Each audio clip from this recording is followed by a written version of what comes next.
नमस्कार दोस्तों, कैसे हो आप?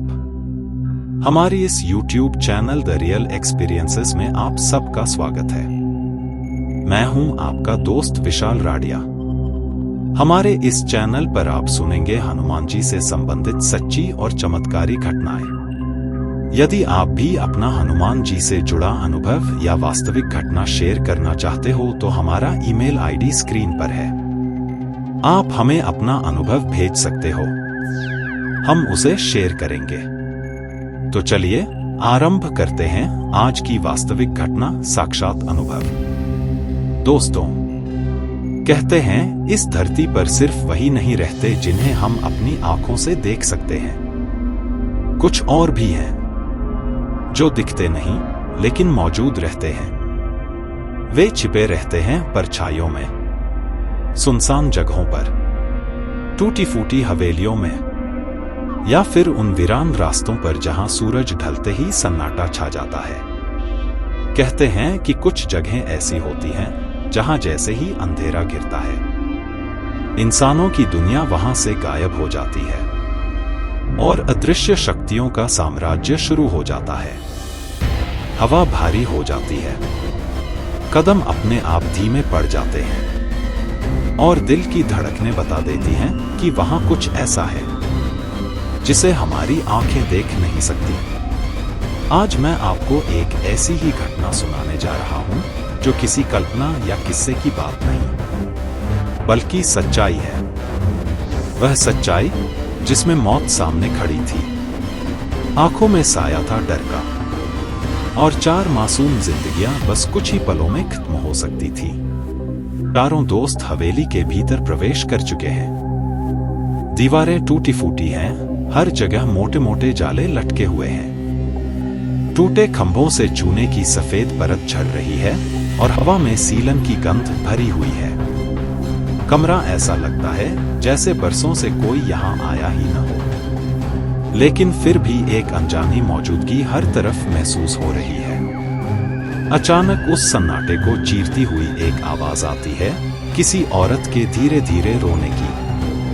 वह आवाज इतनी दर्दनाक और असली लगती है कि चारों एकदम ठिठक जाते हैं। प्रिया का पूरा शरीर कांप उठता है। वह डर के मारे अमन का हाथ कसकर पकड़ लेती है। प्रिया कांपती आवाज में, अमन, तुमने सुना? कोई सचमुच रो रहा है। वह रोने की आवाज हवेली की गहराइयों से आ रही थी, जैसे किसी अधूरी आत्मा की कराह हो, जैसे किसी ने सदियों से चुप्पी साध रखी हो और आज वह सन्नाटा टूट गया हो। इसी बीच अचानक प्रिया के हाथ में पकड़ी टॉर्च टिमटिमाती है और फिर पूरी तरह बंद हो जाती है। अब हवेली का अंधेरा और भी गाढ़ा हो जाता है। कविता घबराकर पीछे हटती है। उसके मुंह से अनजाने में निकलता है, हे भगवान, अब क्या होगा? सन्नाटे में अब एक नई आवाज गूंजती है। ऊपरी मंजिल से जैसे किसी के भारी भरकम कदमों की गूंज सुनाई देती है। ढम ढम ढम। हर कदम जैसे हवेली की दीवारों से टकराकर गूंजता है, जैसे कोई धीरे धीरे उनकी ओर बढ़ रहा हो। वह आवाज सिर्फ कानों तक ही नहीं पहुंची, उसने जैसे सीधे उनकी रूह को हिला दिया। दिल की धड़कनें इतनी तेज हो गईं कि वे खुद उन्हें सुन पा रहे थे। हर पल ऐसा लग रहा था कि मौत धीरे धीरे सीढ़ियां उतर रही है और अब बस कुछ ही कदम दूर है। ऊपर से आती ढमढम की आवाज सुनकर बाकी सब डरे हुए खड़े रह जाते हैं, लेकिन रोहित अचानक साहस जुटाकर कहता है, मैं देखता हूं कौन है ऊपर। डरने से कुछ नहीं होगा। वह धीरे धीरे सीढ़ियों की ओर बढ़ता है। सीढ़ियां टूटी फूटी हैं, जिन पर कदम रखते ही चरमराहट होती है।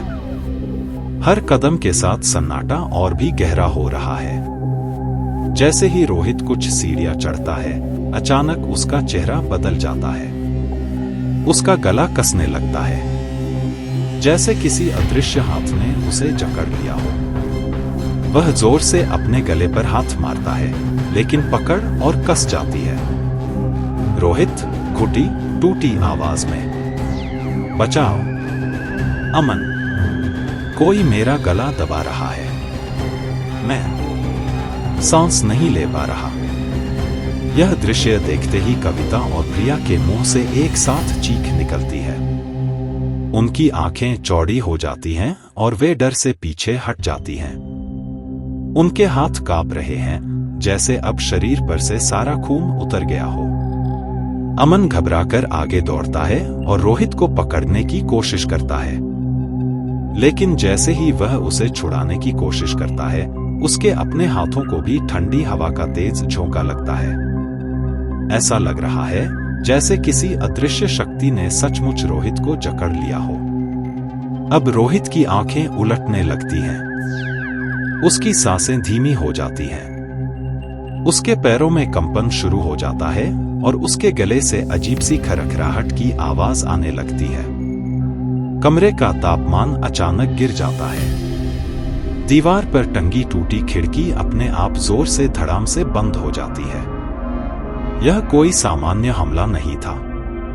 यह उस हवेली में बसे अदृश्य आतंक का असली चेहरा था।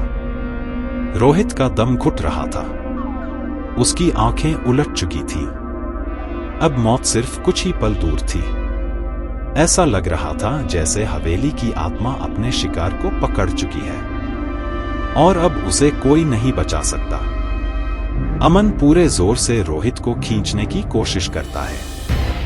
प्रिया रोते रोते हनुमान चालीसा का एक श्लोक जोर जोर से पढ़ने लगती है। वहीं कविता घुटनों पर बैठकर भगवान से दया की भीख मांगने लगती है। हवेली का सन्नाटा, रोहित की टूटती सांसें और टिमटिमाती टॉर्च मिलकर माहौल को इतना डरावना बना देते हैं कि लगता है अब बस अगला क्षण रोहित का आखिरी होगा। रोहित जमीन पर गिर जाता है। उसके होंठ नीले पड़ जाते हैं, आंखें उलट चुकी हैं और गले पर गहरी लकीरें साफ दिख रही हैं, जैसे किसी ने कसकर दबोच रखा हो। कविता चीखते हुए रोहित का सिर पकड़ती है। प्रिया कांपते हाथों से उसका सीना दबाकर सांस दिलाने की कोशिश करती है, लेकिन सब व्यर्थ लगता है। अमन पूरी ताकत से चिल्लाता है, हे बजरंग बली, अगर सच में कहीं हो तो बचा लो मेरे दोस्त को। उसी क्षण प्रिया रोते रोते जोर से हनुमान चालीसा पढ़ने लगती है। उसकी आवाज कांप रही है, लेकिन हर शब्द में सच्ची प्रार्थना है। अचानक हवेली में चल रही ठंडी हवा रुक जाती है। दीवारों पर लगे जाले हिलना बंद कर देते हैं और एक पल को चारों ओर अजीब सी शांति छा जाती है। रोहित का शरीर जमीन पर तड़प रहा है, लेकिन अचानक उसके गले पर लगी अदृश्य पकड़ ढीली होने लगती है। उसकी खरखराती सांस सामान्य होने लगती है। उसकी आंखें धीरे धीरे सीधी हो जाती हैं और होठों पर हल्की हरकत नजर आती है। प्रिया और कविता रोते हुए उसका नाम पुकारती हैं, रोहित, रोहित। अमन के चेहरे पर भी आशा की किरण लौट आती है। कमरे के एक कोने से हल्की घंटियों की आवाज और गंध चंदन और धूप जैसी आने लगती है। ऐसा लगता है मानो कोई अदृश्य शक्ति कमरे में प्रवेश कर चुकी हो। वह क्षण किसी साधारण इंसान की ताकत का नहीं था। यह स्वयं हनुमान जी का आशीर्वाद था, जिन्होंने अपने भक्त की पुकार सुन ली थी। मौत अब भी खड़ी थी, लेकिन बजरंगबली की कृपा ने उसे वहीं रोक दिया। रोहित अचानक जोर से हवा खींचते हुए उठ बैठता है। उसका चेहरा अब भी पसीने से भरा है, लेकिन उसकी आंखों में जीवन लौट आया है। वह कांपती आवाज में कहता है, किसी ने मेरा गला दबोच रखा था, लेकिन फिर जैसे कोई शक्तिशाली हाथ बीच में आ गया और सब गायब हो गया। कविता और प्रिया खुशी से उसे गले लगा लेती हैं। अमन रोते रोते हाथ जोड़कर कहता है, जय बजरंगबली, आपने हमारे दोस्त की जान बचा ली। उस रात हवेली ने एक बार फिर अपनी दहशत दिखाई थी, लेकिन यह भी साबित हो गया कि जहां भय अपने चरम पर होता है, वहां विश्वास और आस्था की ताकत उससे कहीं बड़ी होती है। हनुमान जी का नाम लेने भर से मौत को भी पीछे हटना पड़ता है। हवेली का भारी डरावना दरवाजा धीरे धीरे चरमराता हुआ खुलता है। चारों दोस्त अमन, प्रिया, कविता और रोहित थके, डरे और कांपते हुए बाहर निकलते हैं। उनकी सांसें तेज चल रही हैं, कपड़े धूल और पसीने से भीग चुके हैं। लेकिन उनके दिल में एक ही ख्याल है, अब हमें सुरक्षित जगह जाना है। अमन कांपती आवाज में कहता है, चलो चलो मंदिर चलते हैं। वही एक जगह है जहां हमें शांति मिलेगी। सड़क सुनसान है, चारों ओर अंधेरा फैला हुआ है। लेकिन मंदिर की ओर जाते हुए दूर से आती हुई घंटी की धुन और आरती की आवाज उन्हें सहारा देती है। जैसे जैसे वे मंदिर के करीब पहुंचते हैं, उनके भीतर का डर कम और आस्था मजबूत होने लगती है। प्रिया की आंखों में आंसू हैं, वह धीरे से बुदबुदाती है, हनुमान जी, हमें बचा लेना। चारों दोस्त मंदिर के विशाल दरवाजे तक पहुंचते हैं। अंदर से दीपक की लौ चमक रही है, धूप अगरबत्ती की खुशबू हवा में घुली हुई है। वहां का माहौल मानो पूरी तरह अलग दुनिया हो, शांति और सुरक्षा से भरा हुआ। सब रोते हुए मंदिर की सीढ़ियों पर घुटनों के बल बैठ जाते हैं। उनके चेहरे पर थकान, आंखों में डर और दिल में हनुमान जी के लिए असीम श्रद्धा है। रोहित कांपते हाथों से हनुमान जी की मूर्ति के चरण पकड़ लेता है। उसकी आंखों से आंसू बह रहे हैं। रोहित, आवाज टूटती हुई, आज अगर मैं जिंदा हूं तो सिर्फ हनुमान जी की वजह से। वो अदृश्य हाथ जो मुझे मौत से बचा रहा था, वही हनुमान जी की शक्ति थी। अगर वो न होते तो आज मेरा अस्तित्व ही न होता। कविता भी रोते हुए कहती है, सच में हनुमान जी संकट मोचन है। कोई भी बुरी शक्ति उनके सामने टिक नहीं सकती। आज हमने अपनी आंखों से देख लिया, मौत भी उनके नाम के आगे झुक जाती है।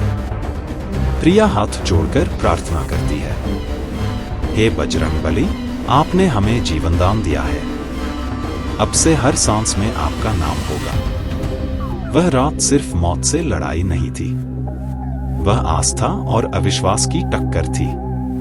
जहां अंधेरा अपनी पूरी ताकत से हावी था, वहीं हनुमान जी की कृपा ने उसे पल भर में मिटा दिया।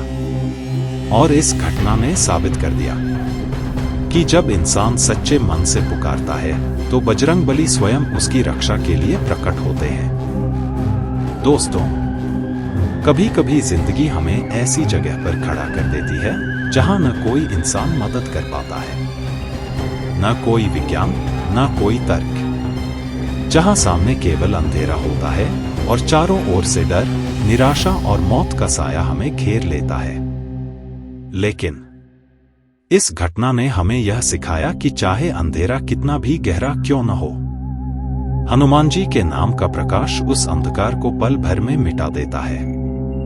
भूत प्रेत, नकारात्मक शक्तियां, बुरी ऊर्जाएं, इन सब की कोई शक्ति नहीं, क्योंकि बजरंगबली के चरणों में पहुंचकर सबका अस्तित्व ही समाप्त हो जाता है।